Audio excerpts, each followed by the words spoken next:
গল্পের শুরুতে একটা লোক তার ফ্যামিলির অতীতের কিছু ঘটনা বলে, যেখানে ওর দাদাজির বাবার কাছে একটা সময় অনেক কিছু ছিল, কিন্তু প্রথম বিশ্বযুদ্ধের সময় তার সমস্ত কিছু লুট হয়ে যায়। এরপর আসে তার পরের পিঢ়ি, মানে ওর দাদাজি, যেখানে তাদের কাছেও বাঁচাকোচা অনেক কিছু ছিল, কিন্তু হিটলার আসার পরে তাদের ফ্যামিলি থেকেও সমস্ত কিছু লুট হয়ে যায়। আর এরপর যখন তার বাবার প্রজন্ম আসে, যেখানে তাদের কাছে একদম কিছু নেই বললেই চলে, বেঁচে থাকার জন্য কিছু জিনিসপত্রই তাদের কাছে ছিল, কিন্তু তারপরেও তারা আনন্দে ফুর্তিতে তাদের জীবন উপভোগ করত। কিন্তু যদি দেখে আজকের দিনে একটা মানুষের কাছে হাজারো রকমের জিনিস থাকা সত্ত্বেও তার প্রত্যেকটা জিনিসে কয়েক মাসের মধ্যেই বোর হয়ে যায়। আনন্দের জন্য মানুষের যেন প্রতিনিয়ত কিছু নতুন চাই। আর এখানে এই সিন চেঞ্জ হয়, আমরা বল নামে একটা কোম্পানির ডেভেলপারকে দেখতে পাই, যে কোম্পানির এআই নিয়ে কাজ করত। আর ওই দিন যখন সে ঘুমিয়েছিল, হঠাৎ একটা মেয়ের মিষ্টি আওয়াজ শুনে তার ঘুম ভেঙে যায়। কিন্তু এটা কোনো সত্যিকারের মেয়ে ছিল না, এটা তারই তৈরি একটা ভার্চুয়াল অ্যাসিস্ট্যান্ট, যার ভয়েস, যার ইমোশন, সমস্ত কিছুই তার তৈরি করা। ওদিকে পলের নিচের ফ্লোরেই তার বন্ধু টম থাকতো,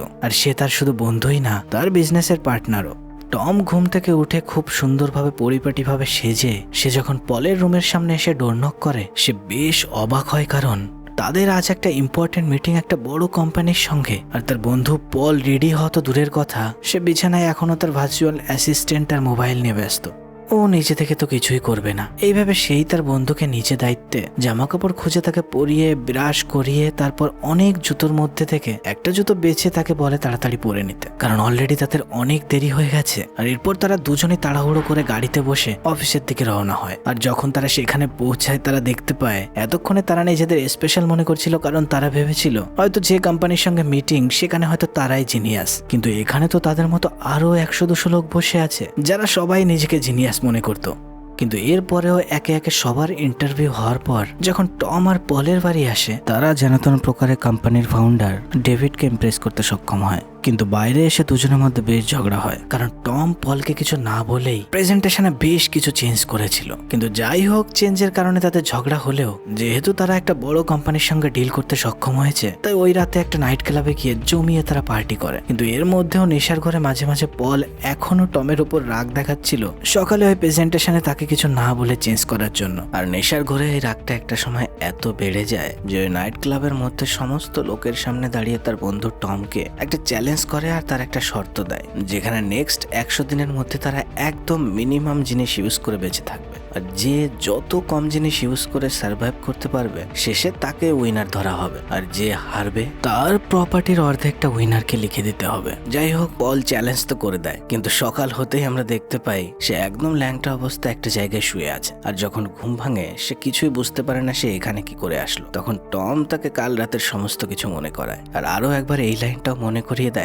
যে হারবে তার প্রপার্টির পুরো অর্ধেক উইনারকে লিখে দিতে হবে। তাদের শরীরে কোনো জামা কাপড় না থাকলেও তাদের দুজনের গলাতেই ছিল একটা চাবি, আর ওটা ছিল একটা স্টোরেজের চাবি যেখানে অনেক জিনিসপত্র রাখা আছে। কিন্তু নিয়ম, তারা সেখান থেকে এভরিডে যে কোনো একটা জিনিস নিতে পারবে, যে কোনো একটা দরকারি জিনিস, আর সেটা যাতে তার বন্ধুর হাতে না লাগে। তাই দুজনে রাস্তাতে সে স্টোরেজের দিকে ছুটতে থাকে কিছু না পরেই। আবহাওয়া প্রচন্ড ঠান্ডা ছিল, তাই সেখানে পৌঁছে তারা দুজনেই তাই নিজেদের গা ঢাকার জন্য সেরকম কিছু নিয়ে নেয়। কিন্তু পল একটা মোটাসোটা কোট পেলেও টমের একটা স্লিপিং ব্যাগ দিয়েই কাজ চালাতে হয়। কিন্তু টম ওই স্লিপিং ব্যাগ ভুল করে নেয়নি, কারণ সে জানে বাইরে প্রচন্ড ঠান্ডা, আর সেই শীতে বেঁচে থাকতে গেলে এটাই তাকে সবচেয়ে বেশি সাহায্য করবে। পল লুকিয়ে চুরি আরও কিছু এক্সট্রা জিনিস চুরি করতে চায়, কিন্তু টম সেটা বুঝতে পেরে চ্যালেঞ্জের শর্ত অনুসারে সেগুলো নিতে তাকে মানা করে। সিন চেঞ্জ হয়, পলের মা বাবা পলের সঙ্গে দেখা করতে আসে, কিন্তু দুই বন্ধুর এই অবস্থা দেখে তারা কিছুই বুঝতে পারে না। যখন তারা জানতে পারে তার ছেলে এরকম ধরনের চ্যালেঞ্জ রেখেছে, তারা এতে মোটেও রাগ করে না, বরঞ্চ তারা খুশিই হয়, কারণ এই চ্যালেঞ্জ শেষ হলে শহরের মানুষের কাছে এরকম একটা মেসেজ যাবে, এখনো মানুষ ইচ্ছা করলে অতি সামান্য জিনিসেও বেঁচে থাকতে পারে, যেখানে মানুষ তার ইচ্ছার বশে প্রতিনিয়ত কিছু না কিছু উল্টোপাল্টা কিনতেই থাকে। আর এই কেনাকাটা এখনকার মানুষের অনেকটা নেশার মতোই হয়ে গেছে। এভাবে এক সপ্তাহ কেটে যায়। এখন টম আর পলের কাছে রোজ একটা জিনিস নিতে নিতে দুজনেই বেশ কিছু জিনিস এক জায়গায় করে ফেলেছে, যেখানে টম বেসিক সেই সমস্ত জিনিস নিতে শুরু করে যেগুলোতে তার থাকায় যেন কোনো প্রবলেম না হয়, কিন্তু পল ধীরে ধীরে সেই সমস্ত জিনিস নিচ্ছিল যেগুলো এখনকার ইয়ং জেনারেশন বেশি পছন্দ করে। ইয়ানি সে প্রথমেই চুজ করে তার মোবাইলকে, যেখানে সে তার তৈরি সেই ভার্চুয়াল অ্যাসিস্ট্যান্টের সঙ্গে কথা বলতে পারে। পরের দিন তারা যখন আরো একবার স্টোরেজ ইউনিটে যায়, সেখানে লুসি নামের একটা মেয়ের সঙ্গে তাদের দেখা হয়, কারণ লুসি দেখতে এসেছিল এরা দুই বন্ধু কিভাবে এই চ্যালেঞ্জ কমপ্লিট করছে। শহরের সমস্ত কোণায় এটা ছড়িয়ে পড়েছে, আর বিষয়টা বেশ ইন্টারেস্টিং। কিন্তু টম প্রথম দেখাতেই লুসিকে পছন্দ করে ফেলে আর তাকে ডেট করার প্ল্যান করে। বেচারা পল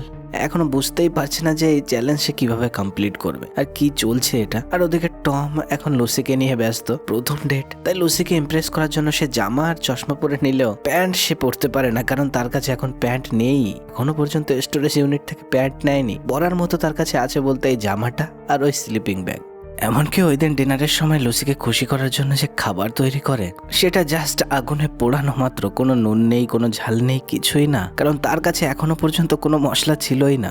লুসির সেটা পছন্দ না হলেও সে তারপরেও বেশ এনজয় করতে থাকে টমের কথাবার্তা শুনে, কারণ টম তাকে বলে আমি কিছুদিনের মধ্যেই কোটিপতি হতে চলেছি। এটা শুনে লুসি তাকে কিছু না বললেও সে আশেপাশের ঘর থেকে বুঝতে পারছিল যে মানুষটার কাছে এখনো পর্যন্ত কিছুই নেই। সে বলছে কিছুদিনের মধ্যেই কোটিপতি হবে, কিন্তু টমের কথাবার্তা হাসি সে বেশ এনজয় করতে থাকে। একটা মেয়ে আর কি যায়, এটাই তো চায়। আর টমের প্রতি ইমপ্রেস হয়ে দুজন একে অপরের প্রতি বেশ ক্লোজ হয়। এমন সময় দরজার ওপাশে এসে হাজির হয় পলও তাদের সাথে একটু বসে হাসি ঠাট্টা করার চেষ্টা করে, কিন্তু টম তাকে খুব তাড়াতাড়ি সেখান থেকে তাড়িয়ে দেয় আর লুসির আরো কাছে যাওয়ার চেষ্টা করে। সিন চেঞ্জ হয়। ওদিকে আমরা পলকে দেখতে পাই সে পরের দিন তার দাদিমার সঙ্গে দেখা করতে গেছে, কারণ তার দাদিমার প্রচন্ড শরীর খারাপ। আর এই দাদিমাই তার পূর্বপুরুষের সেই কাহিনীগুলো শোনাতো, যেখানে কথোপকথনে দাদিমা তাকে বলে বিশ্বযুদ্ধের সময় এমন সময় ছিল যেখানে আমাদের একটা সুটকেস নিয়ে বেরিয়ে যেতে হয়েছিল। যেটা শুনে পল বুঝতে পারে অ্যাকচুয়ালি মানুষের এই হাজারো দরকারি জিনিসের মধ্যে খুব কম জিনিসই আসল দরকারি। আর সেটা বোঝা যায় মানুষের কাছে কোনো ইমার্জেন্সি সিচুয়েশন আসলে তার কাছে আসল মূল্যবান কি, সেটা মানুষ একটা ইমার্জেন্সি সিচুয়েশনেই বুঝতে পারে। যাই হোক, আরো কিছুদিন সময় কেটে যায় আর আজ সেই দিন যেখানে সেই মিটিং এ ইমপ্রেস করা কোম্পানির সঙ্গে আজ মিটিং ছিল। কোম্পানির লোকেরা পলের বানানো ভার্চুয়াল অ্যাসিস্ট্যান্ট বেশ পছন্দ করে আর তারা সেটাকেই পুরোপুরি কিনে নিতে চায়। কিন্তু টম তাদেরকে অফার দেয় শুধু অ্যাপ কেন, অ্যাপের সাথে সাথে পুরো কোম্পানি তাদের হাতে দিয়ে $14 মিলিয়ন ডিল করে। কোম্পানিও এই ডিলে রাজি হয়ে যায়, কিন্তু সেখান থেকে বাইরে এসে এবার পল তার উপর প্রচন্ড ফেটে পড়ে এই কারণে, কারণ তার বন্ধু একবারও তার সঙ্গে ডিসকাস করারও প্রয়োজন মনে করেনি। কোম্পানিটা তোর একার না। টমও চুপ থাকতো কেন, সে রাগ দেখায় এই কারণে $14 মিলিয়ন কম নয়। কোথায় এই আনন্দে আমাদের পার্টি করা উচিত, আর তুই আমার সাথে এই নিয়ে ঝগড়া করছিস। আর তাদের এই কথা কাটাকাটি একটা সময় এত বেড়ে যায় যে একে অপরের গায়ে হাতে তুলে ফেলে। আর এখানেও দু বন্ধু চুপ করে না। দুজনের যে 100 দিনের চ্যালেঞ্জের প্রাইজ মানি ছিল সেটা বদলে এবার বলে এই চ্যালেঞ্জে এবার যে জিতবে তাকে হাফ প্রপার্টি না, তার প্রাইজ মানি হবে এই কোম্পানির পুরো $14 মিলিয়ন। যাই হোক, এই কথার সঙ্গে দু বন্ধু দুদিকে বেরিয়ে যায়। পল সোজা পৌঁছায় তার দাদির বাড়ি, কিন্তু সেখানে গিয়ে জানতে পারে তার দাদির শরীর এতটাই খারাপ ছিল যে সে এখন হসপিটালে ভর্তি। আর মা এটাও বলে হয়তো তোর দাদিকে হসপিটাল থেকে আনার পরে কোনো স্পেশাল ট্রিটমেন্টের দরকার হবে। যেটা শুনে পলের বেশ খারাপ লাগে, কারণ এই মুহূর্তে সে কিছুই করতে পারছে না শুধু তার এই চ্যালেঞ্জের কারণে, কারণ তার কাছে একটা টাকাও নেই। উল্টে তার মাই তাকে কিছু টাকা দিয়ে সাহায্য করার চেষ্টা করলে পল সেটা নেওয়ার জন্য মানা করে দেয়, কারণ এটা তাদের চ্যালেঞ্জের খিলাফে। যদিও এখানে দেখার কেউই ছিল না, তারপরেও পল সেটা নিতে মানা করে দেয়। পল সেখান থেকে বেরিয়ে সোজা তার দাদির সঙ্গে দেখা করার জন্য হসপিটালের দিকে রওনা হয়, কিন্তু যাওয়ার সময় দূর থেকে লুসিকে দেখতে পায় সে থেরাপিস্টের কাছে যাচ্ছে। আর সে সেখানে কেন যাচ্ছে সেটা জানার জন্য রাস্তায় যখন তার সঙ্গে দেখা করে সেখান থেকে জানতে পারে লুসি অ্যাকচুয়ালি অ্যাডিক্টেড। সে কোনো নেশায় অ্যাডিক্টেড না, তার অ্যাডিকশন জিনিসপত্র কেনার। দরকারি ছাড়া যে কোনো জিনিস কিনে ফেলায় তার অ্যাডিকশন। মোবাইল ঘাটাঘাটি করছে, হঠাৎ করে কিছু একটা দেখলো আর সেটাই অর্ডার করে দেওয়া। এই বাজে অভ্যেস থেকে সে বেরোতে চায়। এটা দিন দিন তার জীবনে এতটাই বেড়ে যাচ্ছে যেটার প্রভাব তার ব্যাংক ব্যালেন্সের উপর পড়ছে। তাই সেই বাজে অ্যাডিকশন থেকে সে এখন মুক্তি চায়। যাই হোক, ওই দিন রাতে পল ঘরে ফেরার সময় খাওয়ার জন্য গার্বেজের মধ্যে যখন কিছু খুঁজতে থাকে সেখান থেকে খাওয়ার যোগ্য সে খুঁজে খুঁজে দুটো অ্যাপেল বের করে। তখনই সেখানে একটা দামি গাড়ির আওয়াজ আর একটা লোকের পায়ের শব্দে পলের ধ্যান ভাঙে। আর এই লোকটা আর কেউ না, যে কোম্পানির সাথে তাদের ডিল চলছিল সেই কোম্পানির ফাউন্ডার ডেভিড মার্ক জুকারম্যান। জুকারম্যান পলকে চিনতে পেরে তার কোম্পানির মাঝখানের সমস্ত লোককে সরিয়ে দিতে বলে। কোনো পার্টনার ছাড়া ডাইরেক্ট ডিল তার সাথে করলে কোম্পানির প্রফিট কারোর সঙ্গে শেয়ার করা লাগবে না, পুরোটাই তার হাতে থাকবে। ডেভিড এই কাজের জন্য এতটাই ব্যস্ত যে পলের হাতে একটা চেক ধরে একটা পেমেন্ট তাকে দিয়েও দেয়। কিন্তু পলের কিছু একটা সন্দেহ হয়, যে বুঝতে পারে ডেভিড তার এই ভার্চুয়াল অ্যাসিস্ট্যান্ট এজন্যই কিনতে চাইছে যাতে সাধারণ মানুষের ডেইলি ডেটা ট্র্যাক করে তাদের সেই সমস্ত জিনিস বারবার দেখানো, যাতে সেসব কেনার জন্য তাদের মন চায়। ঠিক আমাদের ওয়ার্ল্ডের ফেসবুকের মতো মুভিতে জোকারম্যান এটা চাইছে, আর এইদিকে জোকার ওয়ার্ক আমাদের সঙ্গে করছে। তুমি এটা লক্ষ্য করেছো হয়তো, যে সমস্ত জিনিস নিয়ে কথা বলো আর গুগলে সার্চ করো সে সমস্ত জিনিস তোমার ফেসবুকে বারবার অ্যাডের মাধ্যমে দেখানো হয়। এখানেও জোকারম্যান সেটাই চাইছিল। যাই হোক, এসবের পর পল ঘরে ফেরার সময় যখন লুসির গ্যারেজের পাশ দিয়ে যায়, সেখানে টমকে বসে থাকতে দেখতে পায়। সে জানতে পারে লুসির ওপর প্রচন্ড লোনের প্রেসার থাকায় সে এখন সেই লোন দিতে না পারে, তার এই গ্যারেজ সিল করা হয়েছে। তাই লুসি আর এখানে নেই। আর টম এখন পলকে এই রাস্তা দিয়ে যেতে দেখে সে ভাবতে থাকে সমস্ত কিছু হয়তো পলই প্ল্যান করেছে, যে কারণে টম রেগে পলের উপর আবারও হাত ওঠাতে শুরু করে। পল তাকে বিষয়টা ঠান্ডা মাথায় ভাবতে বলে এতে তার কি হাত। সে টমকে বলে, দেখ ভাই, আমার ফোনে লুসির নম্বর আছে, তুই চাইলে ওর সঙ্গে কথা বলে দেখ। কিন্তু এই কথা শুনে টম তার উপর আরো রেগে যায় এই কারণ সে ভাবতে থাকে পল হয়তো আর ফোন তাকে এই জন্যই দিচ্ছে যাতে সে লুসির কাছে কল করে আর এই চ্যালেঞ্জ হেরে যায়। কারণ ফোনটা তো পলের, আর এই চ্যালেঞ্জ অনুসারে এটা নিয়মের বিপরীতে। বেস্ট ফ্রেন্ডের মুখে এই কথা শুনে পল যেন একদম ভেতর থেকে ভেঙে পড়ে, কারণ এই চ্যালেঞ্জের প্রথম দিন থেকেই তাদের লড়াই ঝগড়া যেন আরো বেড়ে চলেছে। তাই তার বন্ধুর সঙ্গে কোনো রকম তর্ক না করে সে ঘরের দিকে রওনা হয়। কিন্তু ঘরে ঢোকার সময় তার মাকে সিঁড়িতে বসে কাঁদতে দেখে সে বুঝতে পারে দাদির হয়তো সিরিয়াস কিছু হয়েছে। ওদিকে টমকে আমরা দেখতে পাই সে পুরো রাত দিন এক করে খুঁজতে খুঁজতে লুসির কাছে পৌঁছেই যায়, আর সেখান থেকে জানতে পারে লোনের লোকেরা ওই গ্যারেজ সিল করেনি, তাদের টাকা মুকুব করার জন্য সে নিজে থেকেই তার গ্যারেজ বিক্রি করে দিয়েছে। এত কিছুর পরেও আমার লাখের উপরে লোন, আমি জানি না এরপর আমি সেটার কিভাবে দেব। এই কথা শুনে টম তাকে বলে, দেখো লুসি, আমি খুব তাড়াতাড়ি এই চ্যালেঞ্জ জিতবো, আর এটা জেতার পর আমি তোমার মাথায় থাকা সমস্ত লোনের প্রেশার উড়িয়ে দেবো। যাই হোক, লুসির সঙ্গে এটুকু কথাবার্তা বলে সে তার নিজের ঘরে ফিরে আসে। সেখানে সে দেখতে পায় পল তার থেকে নেওয়ার সমস্ত জিনিসপত্র তাকে ফেরত দিয়ে দিয়েছে। সে ছুটতে তাদের কোম্পানিতে যায়, আর সেখানে গিয়েও জানতে পারে পলকে আজ তারাও কেউ দেখেনি। টম সোজা পৌঁছায় পলের বাবা মায়ের বাড়ি। আর বাবাও ছেলের ব্যাপারে কিছুই সেরকম বলতে পারে না। টম পলের মায়ের কাছ থেকে জানতে পারে তার দাদি আর এই দুনিয়ায় নেই। সেই দুঃখে পল হয়তো কোথাও চলে গেছে। সে তার দাদির শেষ দিনেও পাশে থাকা তো দূরের কথা, দাদির সাহায্যের জন্য সেরকম বড় ট্রিটমেন্টও করতে পারেনি, শুধু তার এই চ্যালেঞ্জের কারণে। টম পল দুজনেই ছোটবেলার বন্ধু। সে অ্যাকচুয়ালি এখন কোথায় আছে সেরকম কোনো অ্যাড্রেস কেউ না জানলেও সে জানে এরকম সিচুয়েশনে তার বন্ধু কোথায় থাকতে পারে। সে সোজা ক্যালিফোর্নিয়ার একটা গ্রামের মধ্যে জঙ্গলের কাছে পৌঁছায়। সেখানে গিয়ে সে পলের সামনে দাঁড়ালে পল বেশ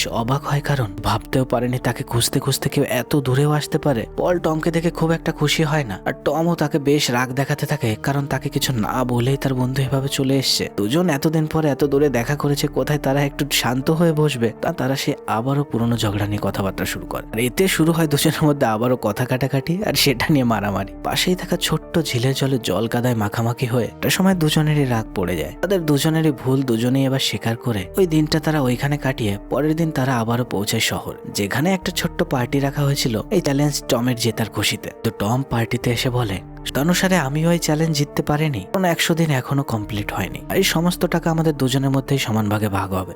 এমন সময় কোম্পানির সমস্ত লোকেরা বুঝতে পারে পলের বানানো ভার্চুয়াল অ্যাসিস্ট্যান্ট ডেভিড নিজের কবজায় করে নিয়েছে। সে এখন তাদের বাকি টাকা দিতেও রাজি না, কারণ তার মতে দুজনের এখনো চ্যালেঞ্জ চলছে, আর এতদিনের চ্যালেঞ্জে তারা হয়তো এটা শিখেই যাবে মানুষ অল্প জিনিসেও সন্তুষ্ট থাকে। সেও তাদের এতগুলো টাকা দিয়ে তাদের এই চ্যালেঞ্জ নষ্ট করতে চায় না। ভার্চুয়াল অ্যাসিস্ট্যান্ট গেল, কোম্পানি গেল, আর এখন সামনে থেকে কোম্পানির লোক বলছে টাকাও দেবে না। এটা শুনে দুজনেই হতাশ হয়ে একটা জায়গায় বসে পড়ে। কোম্পানির বাঁচাকোচা সমস্ত জিনিস সেখানকার স্টাফদের মধ্যে ভাগ করে তাদের নিয়ে যেতে বলে। দিন চেঞ্জ হয়। ওদিকে আমরা লুসিকে দেখতে পাই, সে যখন ঘর থেকে বেরোয় রাস্তায় বিভিন্ন জায়গায় বিভিন্ন ধরনের জিনিস দেখতে পায়। ঠিক যেমন ফেসবুক খুললে বিভিন্ন জায়গায় বিভিন্ন রকমের অ্যাড দেখতে পাওয়া যায়, এটা যেন তার সঙ্গে রিয়েল লাইফে হচ্ছিল। কোথাও টেক্সট, কোথাও ল্যাম্প, তো কোথাও সাইকেল গাছের সঙ্গে ঝুলে আছে। সেখানে থাকা একটা বিশেষ নিশান ফলো করতে করতে দেখতে পায় ফাঁকা মাঠে একটা জায়গায় টম তার জন্য ওয়েট করছে। সে যেন আরো একটা নতুন চ্যালেঞ্জের জন্য অপেক্ষা করছে। তার গায়ে এখন কিছুই নেই। সে লুসির কাছে ভালোবাসার প্রস্তাব রেখে বাকি জীবনটা তার সঙ্গে কাটানোর জন্য রিকোয়েস্ট করে।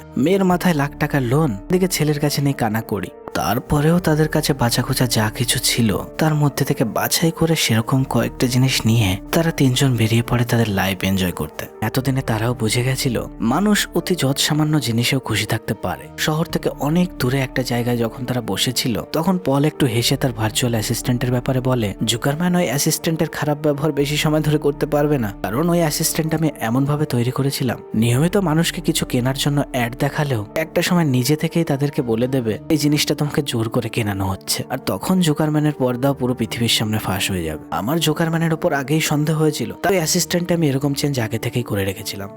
আর তখনই পলের মোবাইলে একটা মেসেজ আসে, বুঝতে পারে আর ওই এআই অ্যাসিস্ট্যান্ট অলরেডি তার কাজ শুরু করে দিয়েছে। আর এখানেই এই গল্পের পুরোপুরি শেষ হয়।